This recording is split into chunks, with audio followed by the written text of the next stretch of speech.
My name is Alex, and for the longest time, I believed love meant trust without conditions. I met her when I wasn't looking for anyone. She was confident, social, the kind of person who could walk into a room and make it feel lighter. Being with her felt easy, safe, like something I didn't need to question. For 2 years, I never did. I supported her ambitions, her late nights, her sudden plans. When friends joked that I was too nice, I laughed it off. I thought security was strength. I thought silence meant maturity. I was wrong. It happened at a party, one I almost didn't attend. Loud music, too many people, too much alcohol. I was standing near the kitchen when I heard my name. Not spoken kindly. I turned just in time to see her laughing, really laughing, leaning into someone else, his hand on her waist, her head on his shoulder. Then she said it. "He's sweet," she laughed, loud enough for others to hear. But let's be honest, I could do better. The room didn't stop. The music didn't pause. But something inside me did. She noticed me then. Our eyes met. For half a second, I thought she'd stop, apologize, explain. Instead, she smiled. Not embarrassed? Amused? That was the moment she cheated.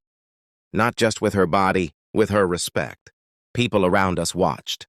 Some uncomfortable. Some entertained. No one intervened. I didn't shout. I didn't confront her. I didn't make a scene. I picked up my jacket, walked out, and drove home in silence. That night, she didn't call. Neither did I. Because when someone humiliates you publicly, arguing only gives them what they want, and I was done giving.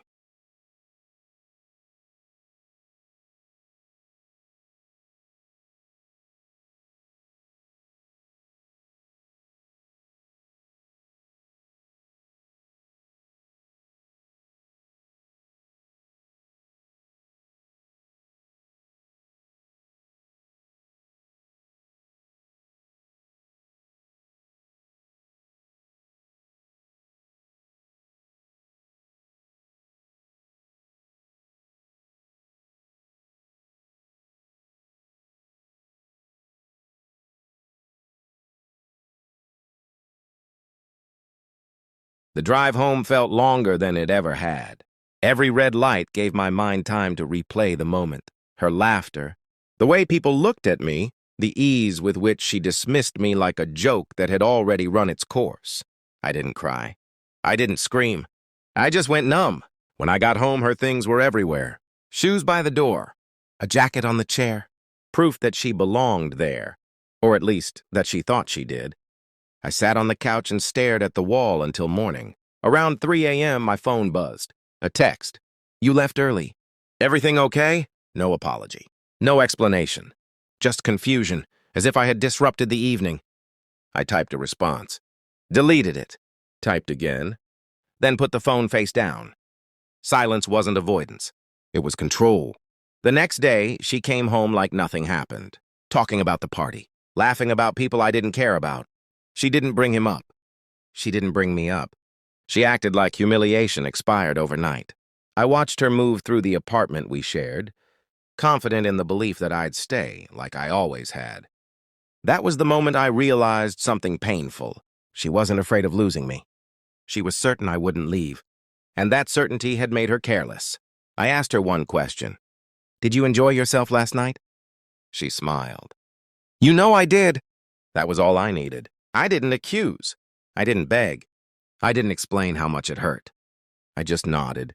That night, while she slept, I opened my laptop and began making plans. Not revenge fueled by rage. Revenge fueled by clarity. Because when someone shows you who they are in public, the smartest response is to listen quietly and prepare.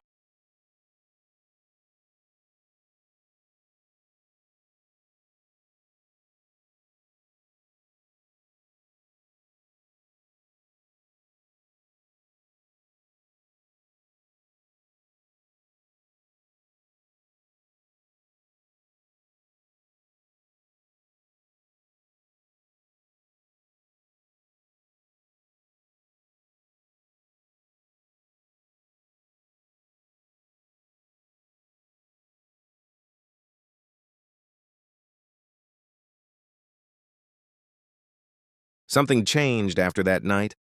Not in her. In me. I stopped asking questions. Stopped waiting up. Stopped explaining my moods. From the outside, nothing looked different. I still showed up, still listened, still nodded at the right moments. But emotionally, I was already gone. She noticed, just not in the way she should have. "You've been quiet lately," she said one evening, half smiling. "Everything okay?" I shrugged. "Just tired." She accepted that answer easily. Because people who don't respect you never imagine you're capable of leaving. Days turned into weeks. I watched her more carefully now. Not with jealousy, with awareness. The late texts. The sudden girls' nights. The way she tilted her phone away when typing. I didn't confront her. Confrontation would have warned her, and I wasn't interested in warnings. Instead, I focused on myself. I started staying late at work, not to avoid her, but to build something that didn't involve her at all. I reconnected with friends I'd neglected. I went to the gym early before she woke up. My life quietly expanded, and she didn't notice because she believed I was permanent. One night, she posted a photo online, smiling, dressed up, captioned, "Living my best life." The comments were full of fire emojis. One name stood out. Him! I closed the app. Not angry, resolved. That was the moment I decided how this would end. Not with shouting, not with tears, but with silence so complete she wouldn't realize what she lost until it was gone.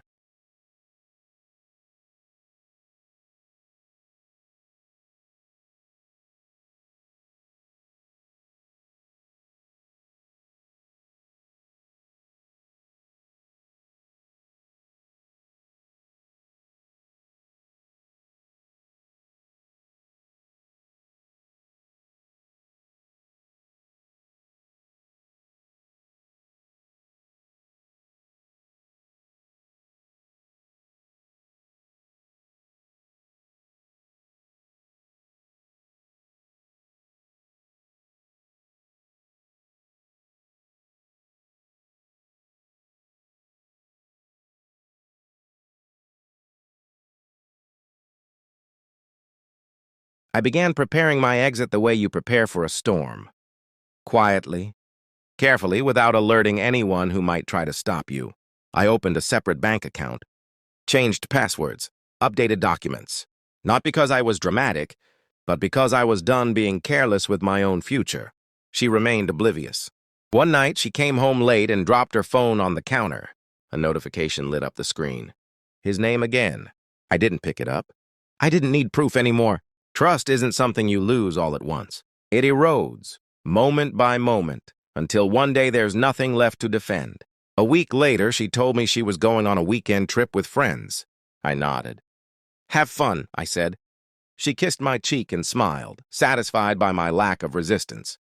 The moment the door closed behind her, I sat down and started packing. Not everything, just the things that mattered. Important papers, personal items, the small things she never noticed but I'd grown attached to. I arranged a short-term stay with a friend, booked it quietly, paid in advance. I wasn't running. I was choosing. That night, I slept better than I had in months. Not because the pain was gone, but because the decision was made. Somewhere between humiliation and healing, silence had become my strongest ally. And she still had no idea what was coming.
She came back Sunday night, sunburned, smiling, talking too much, the way people do when they're trying to cover something up. I listened politely, asked nothing, reacted to nothing. That unsettled her more than anger ever could.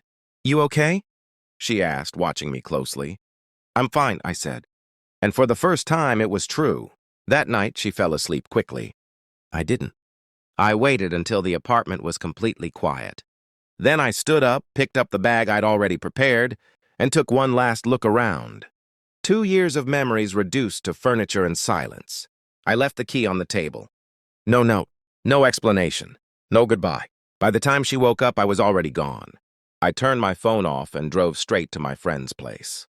When I finally turned it back on hours later, there were missed calls, messages, voicemails. Confusion first, then irritation, then panic. Where are you? This isn't funny. Answer me. I didn't. Because silence isn't punishment, it's clarity. By evening, her tone changed. Please just tell me you're okay. I was more okay than I'd been in a long time. I didn't block her. I didn't respond. I just let the quiet do what words never could. For the first time, she was forced to sit with the consequences of her actions, without an audience, without excuses, without me cushioning the fall. And that's when the real humiliation began. Not mine, hers.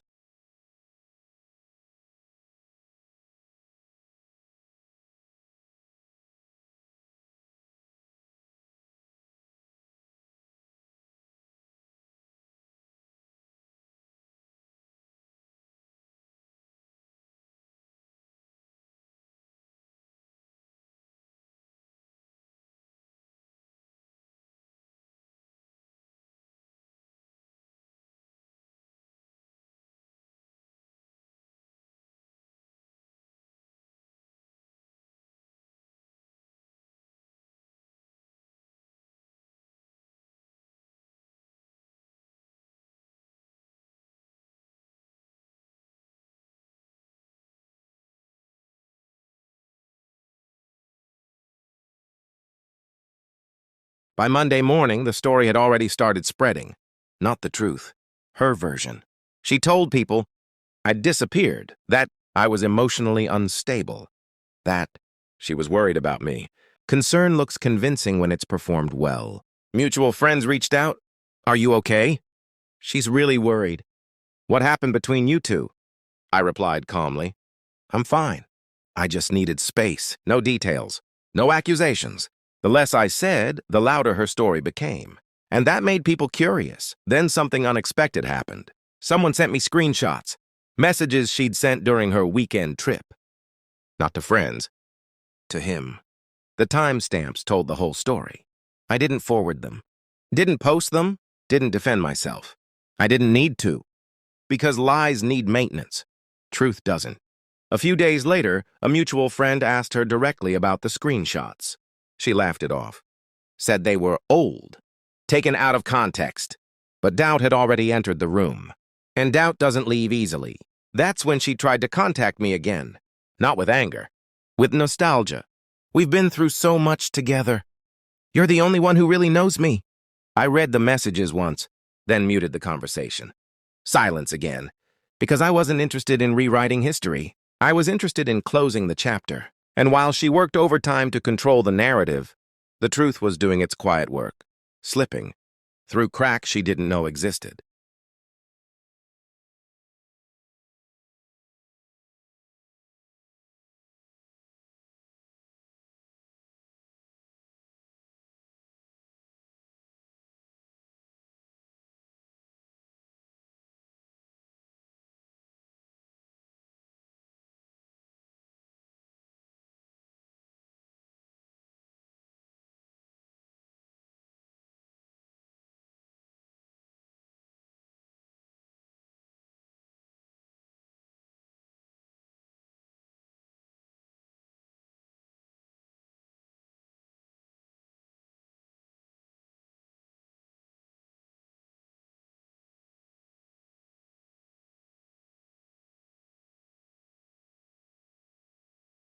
The first sign that things were changing came quietly.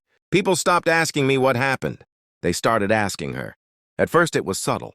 Fewer invitations, delayed replies, awkward pauses in conversations she used to control effortlessly. When someone knows you're lying, they don't confront you. They watch. She noticed it before I did. One night, she called me from an unknown number. I didn't answer. Minutes later, a message appeared. Everyone's acting strange. I don't understand what's happening. I almost felt sorry for her. Almost. Because confusion is uncomfortable, especially for someone who's never been forced to sit with it alone. The screenshots had circulated further than she realized. Not maliciously, just naturally. People talk. Patterns form. And the pattern was clear. Her laughter at the party. Her messages during the trip. My silence afterward. It didn't paint me as the villain. It painted me as someone who finally stopped tolerating disrespect. That night, she posted another photo online. Same smile, same filters, different energy. The comments were thinner, less enthusiastic. Someone asked, "Aren't you and Alex still together?" She didn't reply, because for the first time, she didn't know what to say. Meanwhile, my life continued quietly. Work improved, sleep deepened. The constant tension I hadn't even realized I carried was gone. I wasn't winning. I was healing. And she could feel it. The distance, the indifference, and it terrified her. Because anger can be fixed, silence cannot.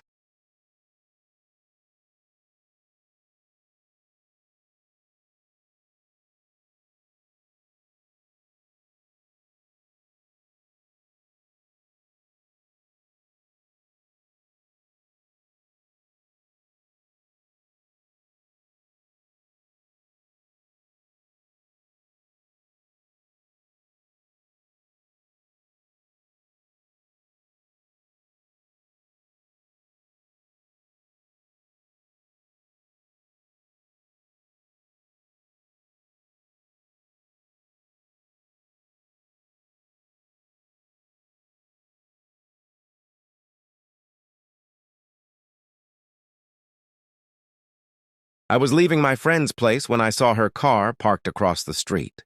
She stepped out before I could turn away. "You can't just disappear like this," she said, trying to keep her voice steady. I looked at her for the first time in weeks. Really looked. She wasn't angry. She was scared.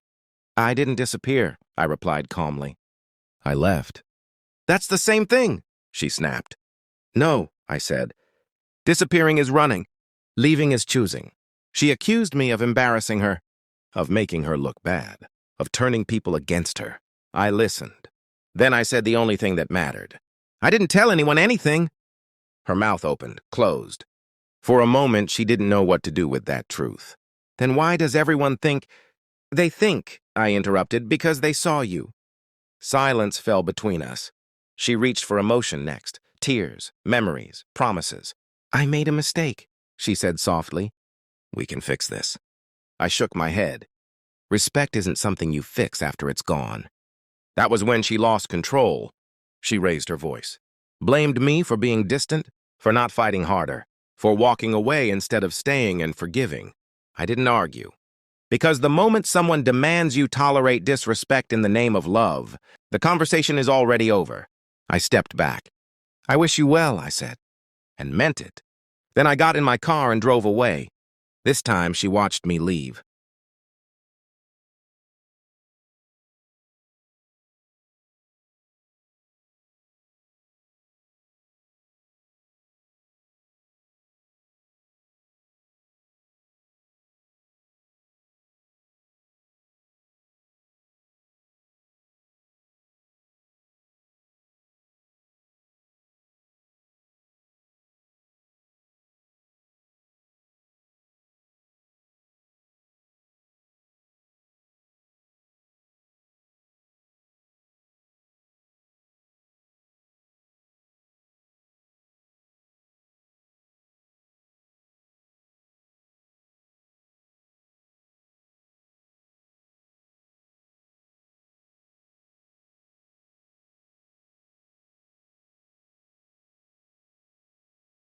After that night, she stopped trying to reach me directly, not because she understood, but because she finally realized she couldn't control the outcome anymore. Instead, she leaned into damage control. More posts, more smiles, more stories about healing and growth.